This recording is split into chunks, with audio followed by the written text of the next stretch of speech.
Welcome to The Point, a podcast by Apex Benefits and dedicated to employee benefits thought leadership. You can find more episodes for free on iTunes by searching The Point or Apex Benefits.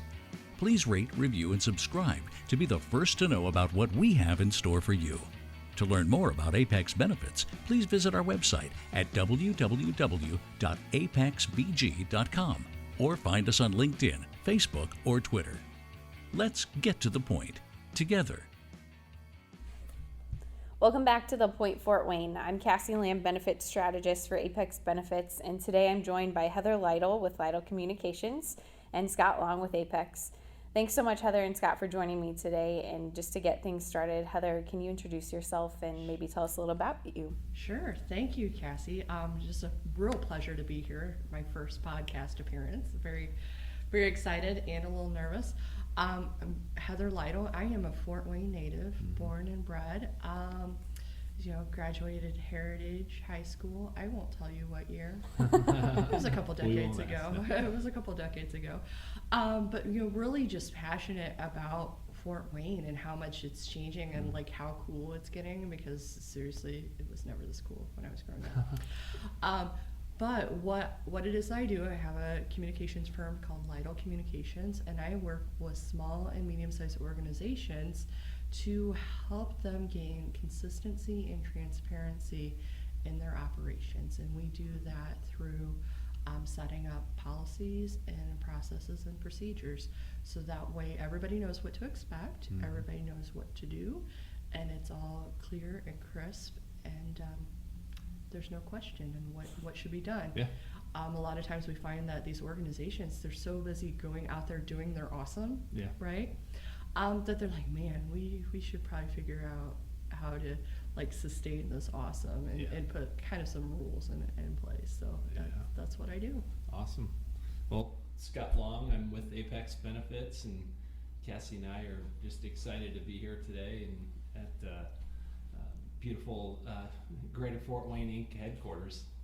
Yeah, all in one room. That was surprising for me. Yeah. Socially distanced. Yeah, socially distanced, but in one room. So it was you had to push the cat off and get dressed. Get dressed, yeah. With the three-dimensional. The real people, yeah. So you haven't always owned your own business. Can you tell us a little bit about what drew you to starting this type of a business? Okay. Well, in my corporate life, I've worked in banking. I've worked for a large multinational insurance company, and really my passion was kind of setting those frameworks and making sure that people had very clear kind of rules of play or a list to follow through. And by doing that, I realized, man, there are businesses out there that really kind of need this service. And so as I was in my corporate world and really just enjoying myself, I just kind of felt like, man, I'm just not getting the projects that I'm looking for and things like that. So started Lytle Communications on the side, and that lasted about 6 months. And as fate would have it,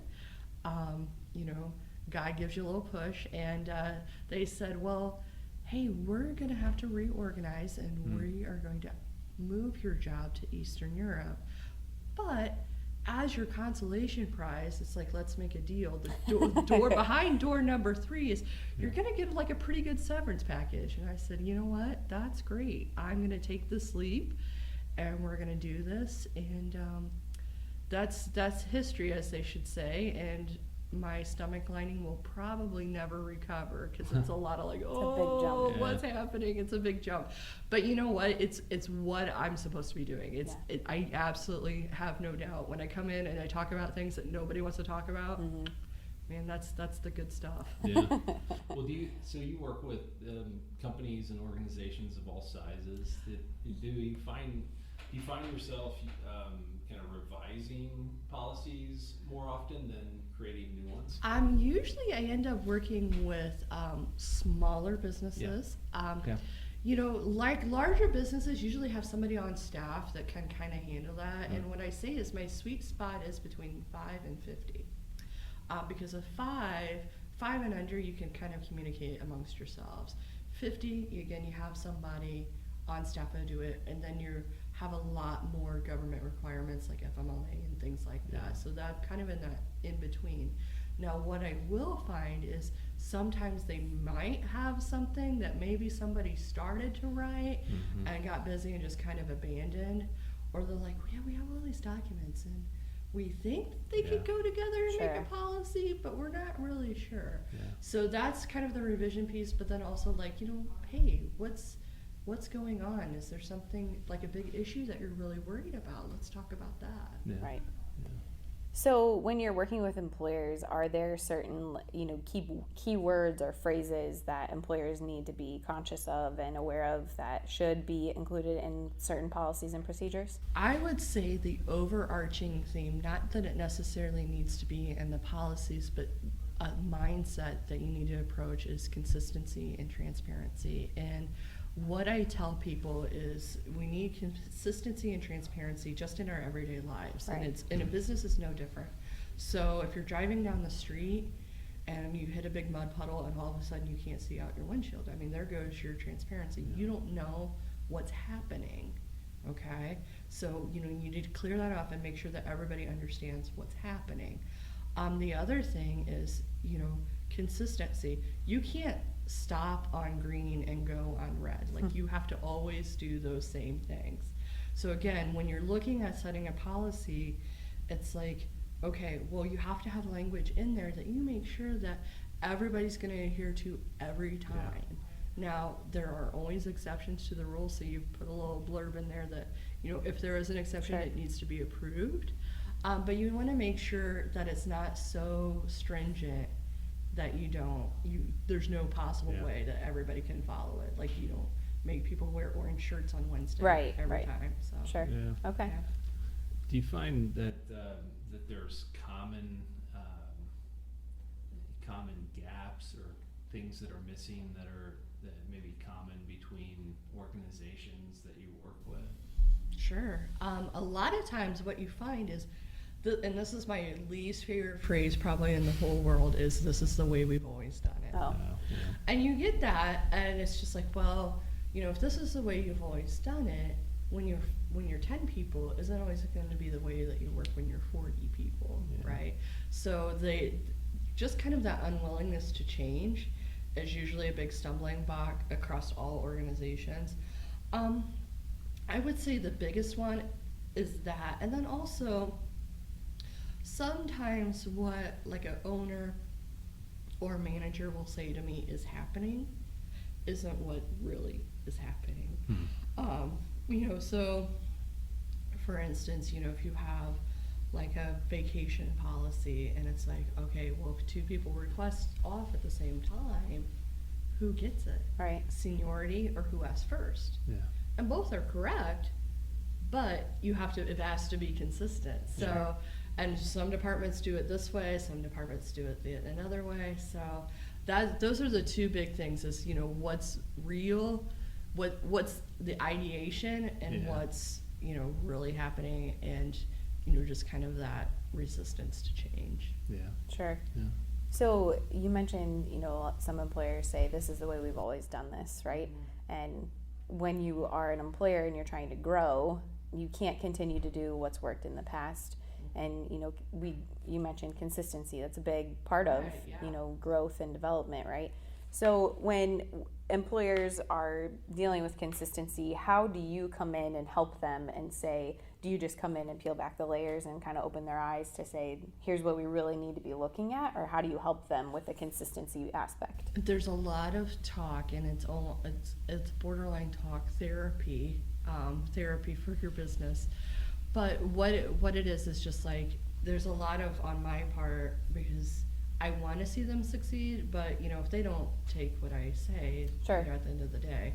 But it's a lot of me going, okay, well, what would you do if? Okay. What would you do if the one person that signs the checks got hit by satellite? You know, and they're like, oh, well, I don't know. Okay.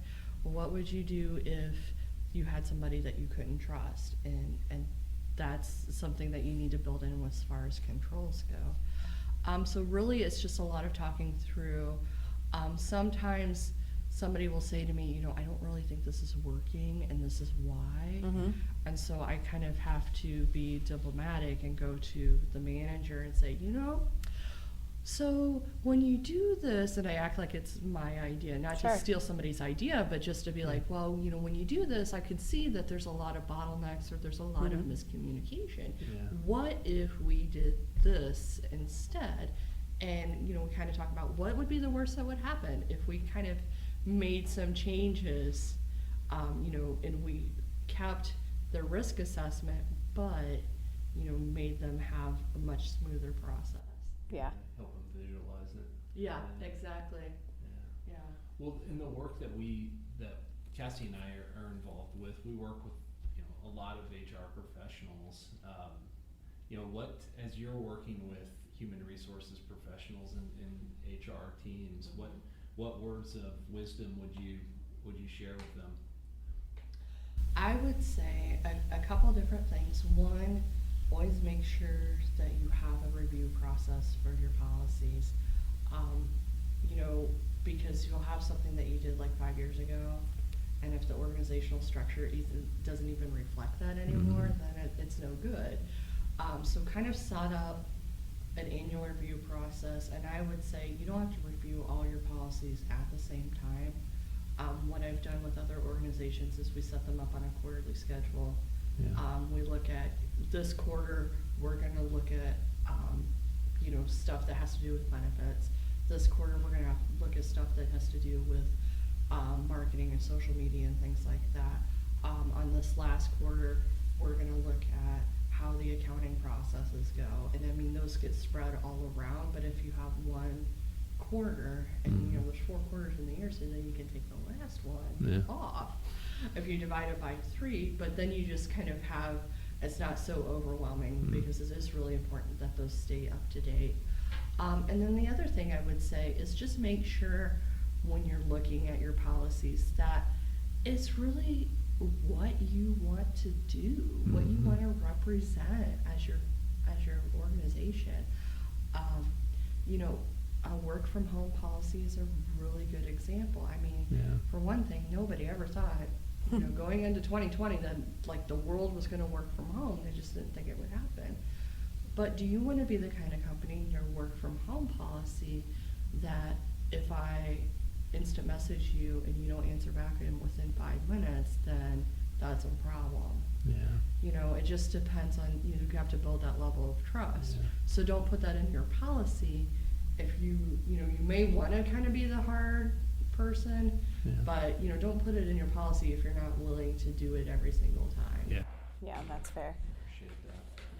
I think too with just policies in general, what you mentioned, spreading out the revision process, and for some of our prospects and clients who do have the internal HR department, is there a connection there where someone who maybe does work in HR but hasn't had to revise policies and procedures could connect with you and work on that? Oh yeah, that would be great, because the thing that makes my heart sing is really digging in and just really going through something and be like, does this still jive with what you want? I'm happy to go through and even just talk about somebody's policies if they have a concern. Of like, because a lot of times what I get is there's something wrong. It's something just not right, but I don't know what it is. So I'm always open for a consultation for that, and then also to connect with an HR department to sit down and review what they have, because I want to go through and make it usable. What I love to hear is that's what I wanted to say, but I didn't know how to say it. I mean, that's what I love to do for people. That's that's awesome. Well, and sometimes when you're the day-to-day person, it's always helpful to have another set of eyes that maybe haven't read the policy 10 times over and thought, okay, well, I made these changes, but it'd be good to have your eyes to say, here's some other thoughts. Exactly. Yeah. It's one of those things, like when you write out something, you write out a word like 50 times, and it just really starts to look weird. Right. Yeah, I have that word with the word equals. Oh. It's like, why is this is just the weirdest word, but there we have it. But that is exactly how it's spelled. Yes, but and that's exactly when you look at something all the time and you're like, something's just not like where I want it to be, Sure, and yeah. I just don't know what it is. So with your clients, do you typically meet with them on a quarterly basis, or does it just depend on the client? It depends on the client. Typically, if I do a policy for somebody, then I will follow up with them in a year. Okay. Just to see how it's working, see if they need to kind of adjust, if there's any revisions that they need. But if they have like a whole canon of policies, then and they want to kind of do it themselves because they're getting overwhelmed, I would say definitely do a quarterly revision. But yeah, each one only needs to be touched like once a year, unless you go through like a big merger, or the same goes for a process. If you have a new application, then you should really think about kind of updating that documentation, and that's a one-off, and then get it done, and then look at it in a year. Sure. Yeah. Awesome.